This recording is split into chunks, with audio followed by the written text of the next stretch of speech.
चलिए question number exercise 8.1 है and question number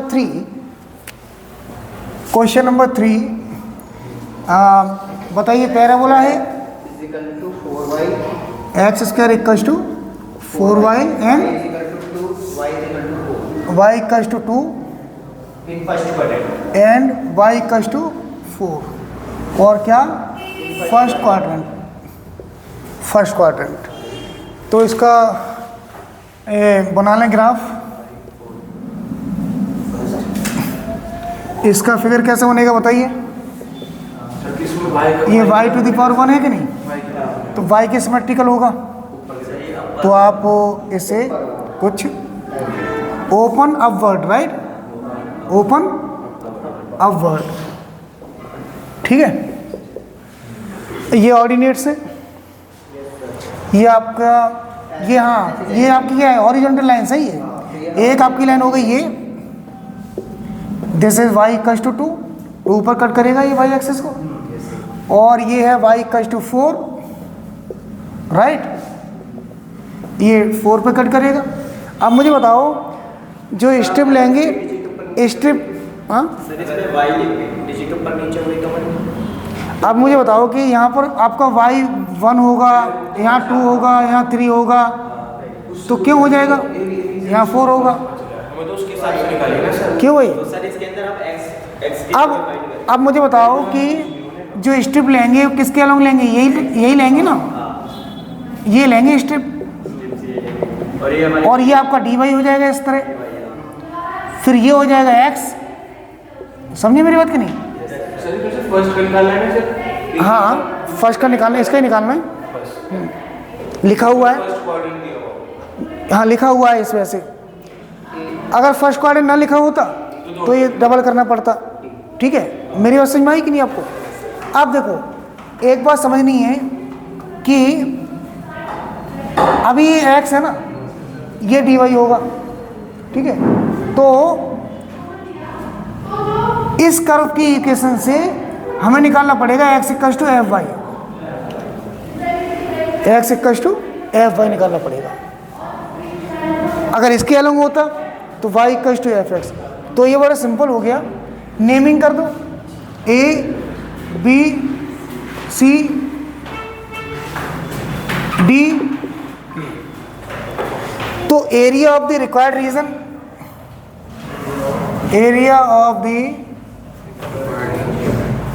required region ये है area of A B C D A.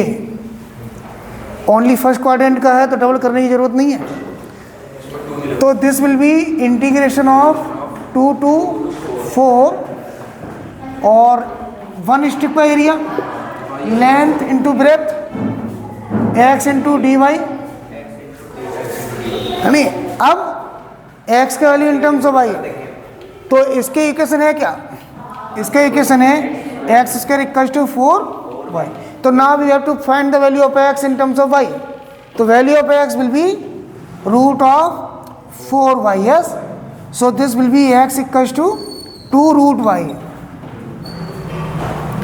2 root, right, 2 root y। So ये होगा आपका 2 to 4। देखो एक बात समझेंगे, हालांकि रूट जब लेंगे तो ये आएगा ±2 रूट वाई, यही तो आएगा। x की वैल्यू आई ना ±√2y। तो एक तो आ रहा है ये वाला यहाँ से यहाँ तक, और एक आ रहा है इधर का भी आ रहा है। नेगेटिव पोर्शन की जरूरत नहीं है हमें, x की वैल्यू नेगेटिव यही आएगी ना, तो यहाँ हमें मतलब नहीं है इसका।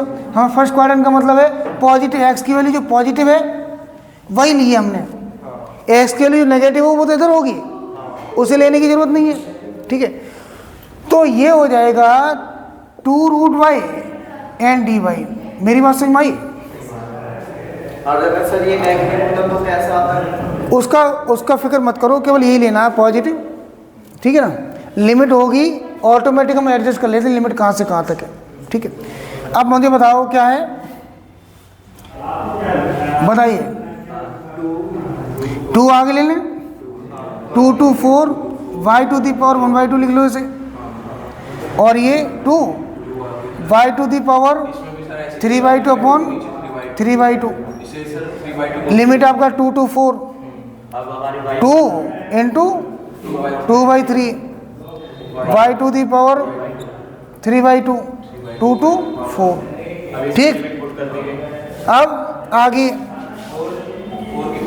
4 अपॉन 3, 4 टू दी पावर 3/2 माइनस 2 टू दी पावर 3/2, यही होगा। कौन सा अपर लिमिट लगाया पहले हमने?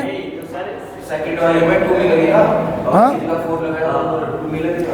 अब 4/3 इसको आप लिख सकते हैं क्या, 2 to the power 2 whole to the power 2 से 2 कैंसिल हो जाएगा, ठीक है ना, और माइनस 2 टू दी पावर 3/2 कितना 4/3, ये हो जाएगा 8 माइनस, इसे क्या लिख सकते हैं 2√2 लिख सकते हैं कि नहीं बताओ।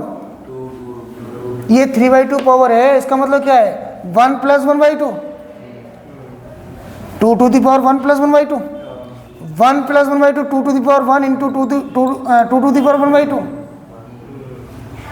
बेस में ऐड हो जाती है पावर, तो इसे लिख सकते हैं √2, 2√2, 2 चाहे कॉमन ले सकते हैं यहाँ से, 2 कॉमन लेंगे कितना 4/3 इंटू 2, 4 माइनस √2, ये कितना हो जाएगा 8/3, 4 माइनस √2। बस आंसर देख लो एक बार, लिमिट देख लेना, चेक कर लेना सही है। सर यहाँ 4 कैसे हो गए? वो कर लेगा ना, 2 कॉमन ले लेगा, कॉमन ले लिया, ठीक है, एक बार चेक करो। कट करेंगे। हाँ जी, 32 - 8 √2 अपॉन में, हाँ तो मल्टीप्लाई कर देंगे, अगर हम मल्टीप्लाई कर दो 8/3 का सब में तो कितना हो जाएगा 32/3 माइनस 8/3, यही आएगा, ठीक है।